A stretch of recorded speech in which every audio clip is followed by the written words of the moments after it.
ஆயிரங்காலத்து தென்றலை போலே வாழிய குலமகளே.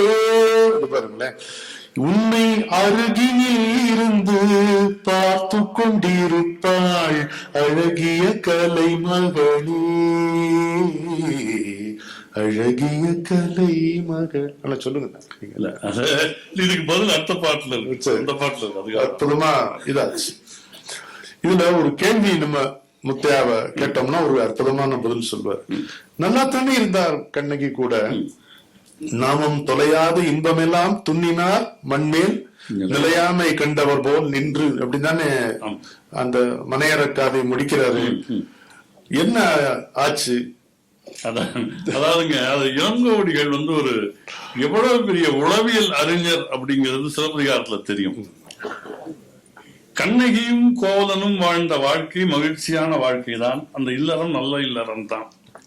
ஆனால் மாதவி காட்டிய வேறுபாடு கோவலனுக்கு பிடிச்சு போயிடுச்சு. அத ஒரே வரியில இளங்கோவடிகள் சொல்றார், கூடலும் ஊடலும் கோவலனுக்கு அளித்து. என்னவா இருந்தாலும் கோவலன் இங்கே he'll initiate, Kannagi will respond. அங்க மாதவி will initiate. கூடலும் ஊடலும் கோவலனுக்கு அளித்து. இந்த வித்தியாசம் அவனுக்கு பிடிச்சதுனால வடநீங்கு சிறப்பின் மனையகம் மறந்து அப்படி இளங்கோவடிகள் எழுதுகிறார். அதுதான் இங்கே நடந்திருக்கு. இளங்கோவடிகள் எவ்வளவு நுண்மையா சட்லா சொன்னாரோ அதே அளவு சட்லா இவர் நம்ம முத்தையா அவர்கள் இங்க சொல்லியிருக்காரு. சிறப்பான ஒரு கரவொலி இருக்கு தந்தை அவர். இப்ப கண்ணகியோட வெர்ஷன் கேட்போமா? திரைப்படத்தில் வருகிற அந்த கண்ணகி பாத்திரத்தினுடைய வெர்ஷன் சுசீலா பாடிப்பாங்க. நான் பி சுசீலா இவ்வளவு ஆவேசமா சில இடங்கள்ல பாடிப்பாங்க இந்த பாட்டுல. அது நான் இது வரைக்கும் கேள்வி. வாணி ஜெயராம் இது. ஆமா, இதுல சின்ன குறிப்புன்னா வாணி ஜெயராம் உங்க பாடல்கள் நிறைய பாடியிருக்காங்க. 2 பாட்டு பாடியிருக்காங்க. அவ்வளவுதான். அவங்களுக்கு கூட கோவை கண்ணதாசன் விழால கண்ணதாசன் விருது கொடுத்தாங்க. ரொம்ப நல்லா இருந்தது. இல்ல, அதுல கூட ஒரு அதிசயம், இவங்களோட ப்ரொடக்ஷன்ல கிருஷ்ணர் அந்தாதிய கவசமான ஆமா இல்ல அவங்க பாடினது வாணி பாடினாங்க. கிருஷ்ண கவசத்தை வாணி ஜெயராம் பாடுவதற்கு காந்தி கண்ணதாசன் அழைத்திருக்கிறார். அவங்க சொல்லியிருக்காங்க, நான் கவிஞர் என்ன மூத்த மகள்னு சொல்லுவாரு, நான் எனக்கு பணம் வாங்க மாட்டேன் அப்படின்னு சொல்லி பாடி கொடுத்திருக்காங்க. இது எங்க இருந்து எங்களுக்கு தெரியாது. அடுத்த 10வது நாள் நாங்க போய் அவங்க கிட்ட, உங்களுக்கு கண்ணதாசன் விருதா 50,000 ரூபாய் உங்களுக்கு விருது தரோம், கவிஞர் என்ன விடாம சம்பளம் கொடுத்துட்டாருன்னு அவங்க சொன்னாங்க என்கிட்ட. அருமையான தகவல். காவிரி நகரினில் கடற்கரையோரத்தில் கண்ணகி வாழ்ந்திருந்தாள். ஒரு மன்னவன் மாலையிட்டான். அவள் பூவிரி மஞ்சத்தில் பொருந்திடும் முன்பு மாதவி வாழ வந்தாள். அதையும் கண்ணகி காண வந்தாள். கண்ணகி காண வந்தாள். அந்த ஃபர்ஸ்ட் வெர்ஷன்ல பாடும்போது அவர் பூவிரி மஞ்சத்தில் பொருந்திய பின்பு, இதுல பாடும்போது அவள் பூவிரி மஞ்சத்தில் பொருந்திடும் முன்பு. சட்டிலிட்டி தை நேம் இஸ் கண்ணதாசன் என்று சொல்லலாம். அந்த மாதிரி வச்சிருக்காரு. இப்படி வாழ்வது இன்பம் என்றெண்ணி இல்லறம் காணுகின்றோம். அது எப்படியாவது வாழ்வதென்றான் எல்லையை தாண்டுகின்றோம். கற்பென சொல்வது பெண்களை மட்டும் காவலில் வைத்துவிடும். அதை விற்பனை பொருளாய் கணவன் நினைத்தால் வீதிக்கு வந்துவிடும். வீதிக்கு வந்துவிடும். நீங்க கேட்ட கேள்விக்கு அடுத்த சரணத்துல பதில் இருக்கு. அதாவது நீங்க இந்த பாட்டிலேயே பாத்தீங்கன்னா, அந்த வரவேற்பு நடக்கிற போது உன்னை அருகில் இருந்து பார்த்து கொண்டிருப்பாள் அழகிய கலைமகளேன்னு அவ தன்னை சொல்றப்ப சுஜாதா முகத்துல கோபமும் வெறுப்பும் பொங்கும். இந்த பாட்டு அதுக்கு பதில் சொல்லுவா, விலைமகள் ஒருத்தி கலைமகளானால் குலமகள் என்ன ஆவாள், அவள் வேதனை மிகுந்து நாயகன் தனக்கே சோதனை பெண்ணாவாள் என்று கேட்ட கேள்விக்காதான் போதும்.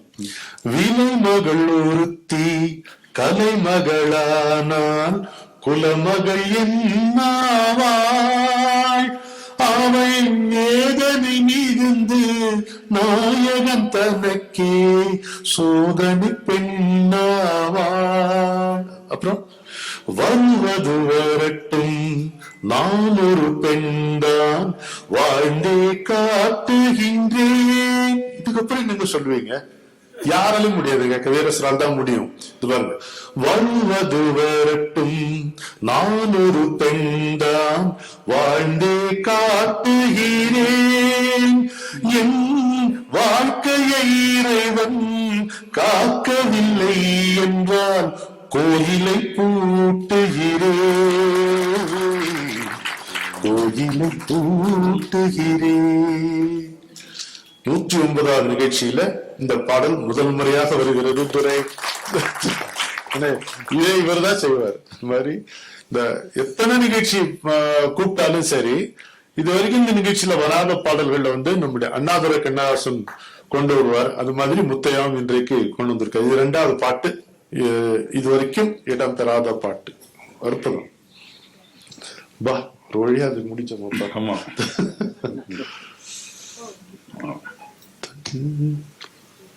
அதாவது கணவன் மனைவி, மனைவியால் பேச முடியாது, ஆனால் அது பேசும். இது அந்த அன்பு பேசும், உண்மையான காதல் பேசும். அதுல உங்களுக்கு எல்லாம் தெரிஞ்ச பாட்டுதான், வீணை பேசும் அதை மீட்டும் விரல்களை கண்டு, தென்றல் பேசும் அது மோதும் மலர்களில் நின்று. இந்த மௌனம் அப்படின்னா என்ன என்பதற்கு மிக புதிய ஒரு விளக்கத்தை கவிஞர் இந்த பாட்டுல தருவார். நாணம் ஒரு வகை கலையின் சுகம், மௌனம் ஒரு வகை மொழியின் பதம் என்று சொன்னார். மொழி பக்குவப்பட்டால் அதுதான் மௌனம். அது இன்னொரு இடம் இருக்கு, நம்ம பாட்டுல வரலாம். இதே சிச்சுவேஷன் இது வாழ்வு என் பக்கம் என்கின்ற திரைப்படம் 1970. விஸ்வநாதன் ஐயா இசையமைப்புல ஜேசுதாசும் வாணி ஜெயராம் ஒரு சின்ன ஹம்மிங், ஆனா ரொம்ப அருமையான ஹம்மிங்கா இருக்கும். அது இந்த பாட்டை நினைவுபடுத்தும் இன்னொரு பாட்டும் உண்டு இதே சிச்சுவேஷன்ல. முத்துராமனும் லட்சுமியும் நினைக்கிறேன், கொடிமலர் திரைப்படத்துல 1961. விஜயகுமாரி ரைட். தென்காசி கணேசன் இருக்காரா? சங்கப்பல்லவியின் தலைவர். அவ்வளவு கவிஞர் மோகம் அவருக்கு. பார்வையாய் ஒரு பாட்டு பாட வேண்டும், நாணமே ஜாடையாய் ஒரு வார்த்தை பேச வேண்டும். அருமையா பிபிஎஸ் பாட்டு. அதே அந்த ஞாபகத்திலே இதுக்கு நம்ம போனோம்.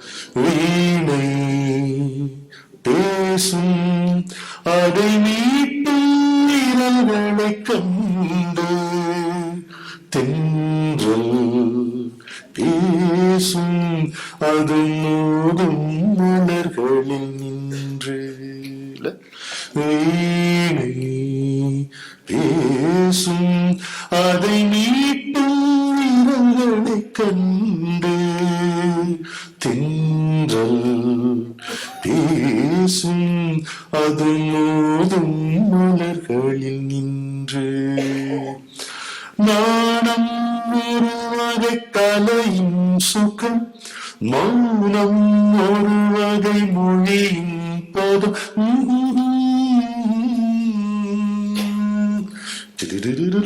நாணம் ஒரு வகை கலையின் சுகம், மௌனம் ஒரு வகை மொழியின் பதம்.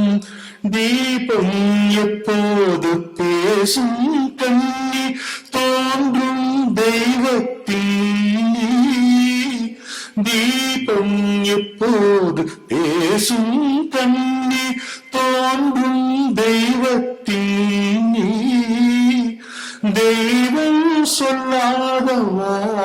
வார்த்தைகள் எல்லாம் தீபம் சொல்லாதோ கண்ணே, தெய்வம் சொல்லாத வார்த்தைகள் எல்லாம் தீபம் சொல்லாதோ கண்ணே. அதாவது இந்த இடம் ரொம்ப நின்று நிதானிச்சு பார்க்க வேண்டிய இடம். கோயில் வருகிற போது தெய்வத்தின் முன்னால் 2 தீபங்கள் இருக்கும். ஒன்று ஏற்றி வைக்கப்பட்ட தீபம், இன்னொன்று கற்பூர தீபம். அப்போ அந்த ஏற்றி வைக்கப்பட்ட தீபம் எப்போது பேசும்? தோன்றும் தெய்வத்தின் முன்னே பேசும். அது ஏற்றி வைக்கப்பட்ட தீபம். நாம ஒரு பிரார்த்தனையோட நின்று கற்பூர ஆரத்தி பார்த்து கணத்துல போட்டுக்கிறோம். கடவுள்கிட்ட இருந்து அந்த கற்பூர ஆரத்தி நம்ம கிட்ட வருது. நமக்கு தெய்வம் சொல்ல வேண்டிய வார்த்தைகளை அது சொல்லுமா? தெய்வம் சொல்லாத வார்த்தைகள் எல்லாம் தீபம் சொல்லாத. அது ஏற்றிய தீபம், இது கற்பூர தீபம். 2க்கும் கவிஞர் விளக்கம் கொடுக்கிறார். எவ்வளவு அருமையா இருக்கு, எவ்வளவு அருமையா இருக்கு. இந்த மௌனம் ஒரு வகை மொழியின் பதம் சொல்றாருல முத்தையா. எனக்கு பாரதிக்கு பாரதி தான் அகராதிங்கிற மாதிரி கவியரசருக்கு கவியரசர் தான் அகராதி. இந்த கர்ணன் படத்துல ஒரு பாட்டுல சொல்றாரு, பாலில் இருந்தே நீ பிறக்கும் கண்ணா பரம்பொருள் கண்டே உயிர் பிறக்கும், ஈரத்தில் இருந்தே குலம் பிறக்கும், அதில் மேலென்றும் கீழென்றும் ஏதிருக்கும் அப்படி சொல்ல. பாலில் இருந்தே நெய் பிறக்கும். அதுக்கு எங்க தமிழ் வாத்தியார் சொன்ன இதுதான். நெய் தான் பாலினுடைய உன்னதத்தினுடைய உச்சம். அதுக்கு மேல இன்னொன்னு கிடையாது. இன்னொன்னு அது கீழே இறங்கி வராது. நெய்யை நீ அதுக்கு மேல ஒண்ணும் பண்ண முடியாது. அதனுடைய நிலைமைய, பதவிய, பதத்தை கீழே இறக்கவும் முடியாது. அப்படி மௌனம் ஒரு மொழியின் பதம். இந்த இந்த பதத்தை பொறுத்த வரைக்கும் இப்போ ஒரு மந்திரம் யாருக்காவது உபதேசம் ஆகுதுன்னு வச்சுக்கலாம். அந்த மந்திரத்தை திரும்ப திரும்ப திரும்ப சொல்லி அதை உச்சாரணம் பண்ற போது அது பக்குவப்பட்டு பதமா மாறும். அதனால்தான் கம்பர் ராம மந்திரத்தை சொல்றார். மும்மைசால் உலகுக்கெல்லாம் மூல மந்திரத்தை தம்மையே தமக்கு நல்கும் தனிப்பெரும் பதத்தை சொல்றார். தம்மையே தமக்கு நல்கும். ஆமா, அந்த பதத்தை எடுத்து நீங்க பாரதி கிட்ட வந்தீங்கன்னா இம்மைக்கும் மறுமைக்கும் வாழ்வு தரும் பதம் அப்படிங்கிறார். ஒரு மந்திரம் உச்சரிக்க அது பழுத்து பதமாகிறது. இங்கே மௌனம் மொழியின் பதமாக வருகிறது. உம்பக்கும் இம்பக்கும் வாழ்வு தரும் பதம் ஓம் சக்தி, ஓம் சக்தி, ஓம். அழகு அழகு அழகு அழகு, அருமையா. காதல் தருவது ரதியும் கதை, கண்ணில் வருவது கவிதை கலை, வார்த்தை இல்லாத சரசம் கண்ணி வாழ்வில் ஒன்றான பின்னி, வார்த்தை இல்லாத சரசம் கண்ணி வாழ்வில் ஒன்றான பின்னி, தாய்மை கொண்டாடு பிள்ளையும் நானே நெஞ்சில் தாலாட்டு கண்ணே. அப்புறம் திரும்ப பல்லவி வராது.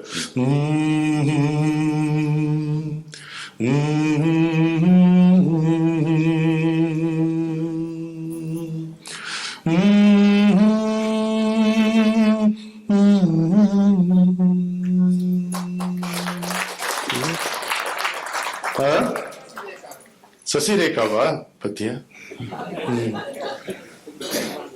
இப்ப என்ன பண்ண, இந்த பாட்டு நம்ம சொல்லிட்டு ஐயா இது எந்த படம் சொல்லுங்க, இது யாரு பண்ணாங்கன்னு சொல்லுங்க, இது மியூசிக் யாருன்னு சொல்லுங்க சொல்லிட்டு நம்ம சேஃபா இருக்கலாம். பாரு என்ன அழகு பாரு, இதெல்லாம் நினைவு வச்சு கொண்டாடுறாங்க பாரு.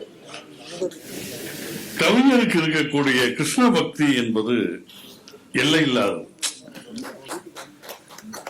அவருக்கு எல்லாமே கிருஷ்ணன் தான். அவர் சொல்றார், ஒரு வயசுல நான் உன்னை பார்த்திருந்தா நான் உன்ன மாதிரி இருந்திருப்பேன்டா, 9ஆம் வயசுல உன்னை பார்த்திருந்தா உன்னோட இருந்திருப்பேன், இப்ப 40 வயசு போனதுக்கு அப்புறம் 50 வயசுல உன்னை பார்க்கிறேங்கிறார். ஓராண்டிலே உன்னை உணர்ந்திருந்தால் நான் முன்போல் இருந்திருப்பேன், 9ஆம் ஆண்டிலே உன்னை அறிந்தனேல் ஒன்றியே நின்றிருப்பேன், ஈராறு ஆண்டிலே உன்னை கண்டனேல் இன்முகம் கலந்திருப்பேன். என்ன ஆச்சான்? சீரோடு 40 நீரோடி போன பின் சிந்தையில் வந்து நின்றாய். சென்ற காலங்களை எண்ணி என் கண்ணிலே சிறுமழை வீழ வைத்தாய். காராறு மேனியாய் 50 உன்னையான் கண்டனன் காதல் நாதா. கனிவுடைய வயதில் ஒரு 70 கொடுத்தன்னை காத்தருள் கிருஷ்ணகாந்தான்னு கேட்கிறார். ஆனா அவருக்கு எதை எடுத்தாலும் விளக்குவதற்கு கண்ணன் தான் கைவரக்கூடிய ஒரு தெய்வமாக இருக்கிறார். ஒரு காவல் அதிகாரி வீட்டுல பையன் ஒரு ரவுடியா இருக்கிறான், மறைமுக ரவுடியா இருக்கிறான், வெளியில நல்ல மாதிரி வேஷம் போடுறான். அவன் அவங்க அம்மா பாடுறான். அந்த அம்மாவுக்கு எப்படி இருக்குன்னா, அந்த வீடு அந்த கண்ணன் இருப்பதால் அதுவே கோகுலமாக தெரிகிறது. நான் கோகுலத்துக்கு போயிருந்தேன். நம்முடைய ஹரே ராம ஹரே கிருஷ்ணா இயக்கத்துல இருந்து, இஸ்கான்ல இருந்து இந்த பிரபு வந்திருக்கிறார். மாதவ முகுந்ததாஸ் அவர்கள் வந்திருக்கிறார். நமஸ்காரம் நமஸ்காரம். அவங்க கூட்டிட்டு போய் நான் போயிருந்தேன். இந்த கோகுலத்துல அவங்க என்ன சொல்றாங்க, உள்ளே வருகிற போது தவழ்ந்து வாருங்கள்ங்கிறாங்க. ஏன்னு கேட்டா, இது கண்ணன் தவழ்ந்த வீடு, இது கால் கொண்டு மிதிக்காதீர்கள், தவழ்ந்து வாருங்கள்னு சொல்றாங்க. இப்ப இந்த வீட்டை எப்படி கவிஞர் பாக்குறாருன்னா, எங்கள் வீடு கோகுலம், என் மகன்தான் கண்ணனாம், தந்தை வாசுதேவனாம், தங்கமான மன்னனாம் அப்படிங்கிறார். ஆனா இந்த பையன் தப்பு பண்றாங்கிறது அப்பாவுக்கு தெரியும் போல, போலீஸ்காரர் இல்லையா, அவர் சொல்றாரு, மாயம் செய்யும் மகன் வந்தது, ஆயர்பாடி பயம் கொண்டது, அந்த பிள்ளை செய்யும் லீலை நான் அறிவேன், இந்த பிள்ளை நலம் கொள்ளவும் என்னை பார்த்து என்னை வெல்லவும் கண்ணில் வைத்து நெஞ்சில் வைத்து நான் வளர்ப்பேன் என்று அந்த சூழ்நிலையில் கண்ணனை கொண்டு வந்து பொறுத்த இடம் ரொம்ப அழகான அருமையான. அதுக்காக இந்த பாட்டு. நல்ல ஒரு குடும்பம் பல்கலைக்கழகம் என்பது மு வரதராஜன் ஐயா உடைய வாசகம். ரொம்ப நல்ல வாசகங்களை கவியரசர் அழகா பயன்படுத்தி தன் பாட்டுல வச்சு அந்த வாசகங்களுக்கு ஒரு அமர நிலையை கொடுப்பார். சில நேரங்களில் சில மனிதர்கள், அது ஜெயகாந்தனுடைய கதை இல்ல, அதே தலைப்புல பாட்டுல ஒரு பல்லவியில வச்சிருக்காரு. அது மாதிரி அதனால அந்த அந்த வரியும் சிறப்பு பெறும், நம்முடைய மனதுல எப்பவுமே நிலைத்திருக்கும். அது அவருடைய சிறப்பு. நல்லதொரு குடும்பம் பல்கலைக்கழகம், அன்புமணி வழங்கும் சுரங்கம், வாழ்க வாழ்க. இது பல்லவி. அம்மா பாடுறா, எங்கள் வீடு கோகுலம், என் மகன்தான் கண்ணன் தான் என் மகன் சொல்றது காட்டிலும் என் மகன் தான் கண்ணன் சொல்றதுதான் ஒரு தாயினுடைய பெருமை தெரியுது இல்லையா. எங்கள் வீடு கோகுலம், என் மகன்தான் கண்ணனாம், தந்தை வாசுதேவனோ தங்கமான மன்னனாம். நல்லதொரு குடும்பம் பல்கலைக்கழகம், அன்புமணி வழங்கும் சுரங்கம், வாழ்க வாழ்க. அப்புறம் வந்துருவார், அன்னை என்னும் கடல் தந்தது, தந்தை என்னும் நிழல் கொண்டது, பிள்ளை செல்வம் என்னும் வண்ணம் கண்ணன் பிறந்தான், நன்றி என்னும் குணம் கொண்டது, நன்மை செய்யும் மனம் கொண்டது, எங்கள் இல்லம் என்னும் பேரை கண்ணன் வளர்ப்பான். அப்புறம் உடைப்பான் ஆயிடுச்சு. நல்லதொரு குடும்பம் பல்கலைக்கழகம், அன்புமணி வழங்கும் சுரங்கம், வாழ்க வாழ்க. அம்மா வெள்ளம் போல ஓடுவான், பெண்மணல் மேலாடுவான், கானம் கோடி பாடுவான், கண்ணன் என்னை தேடுவான். அது கதையிலே அப்படியே வருது பின்னால. அப்பா ஸ்ட்ரிக்ட் போலீஸ் ஆபீசரா இருக்கும் பொழுது அவனுக்கு ஒரே ஆறுதல் அம்மா தான். அதனால்தான் கண்ணன் என்னை தேடுவான் அப்படின்னு போறோம். எல்லாரும் கண்ணனை தேடுவோம், இந்த கண்ணன், இந்த திருட்டு கண்ணன் அவளை தேடுவான். கானம் கோடி பாடுவான், கண்ணன் என்னை தேடுவான், மாயம் செய்யும் மகன் வந்தது, ஆயர் பாடி பயம் கொண்டது, அந்த பிள்ளை செய்யும் லீலை நான் அறிவேன், இந்த பிள்ளை நலம் கொள்ளவும் என்னை பார்த்து என்னை வெல்லவும் கண்ணில் வைத்து நெஞ்சில் வைத்து நான் வளர்ப்பேன் நல்லதொரு குடும்பம் பல்கலைக்கழகம் அன்புமணி வழங்கும் சுரங்கம் வாழ்க வாழ்க. இதுல இந்த வெள்ளம் போல ஓடுவான் வெண்மணல் மேல் ஆடுவான் என்ற ஒரு வரி வருது இல்லையா? கோகுலத்துக்கு பக்கத்துல ஒரு பெரிய மணல் திட்டு, அதுக்கு ரமண ரேத்தின்னு பேரு. ஏன் ரமண ரேத்தின்னு பேருனா, இப்ப அங்க வருகிற பக்தர்கள் எல்லாம் நான் பார்த்தேன், அந்த மண்ணுல விழுந்து புரண்டு எழுந்து போறாங்க. ஏனென்றால் கண்ணனும் பலராமனும் கட்டி புரண்டு உண்டு விளையாடிய மணல் அந்த மணல் என்பதால் அதுல விழுந்து புரண்டு போகிற பழக்கம் இன்னைக்கும் இருக்கு. வெள்ளம் போல ஓடுவான் வெண்மணல் மேல் ஆடுவான் என்ற வரி அதை நமக்கு ஞாபகப்படுத்தும். இல்ல எங்க கேட்க போறோம், எந்த புக்ல படிக்க போறோம்?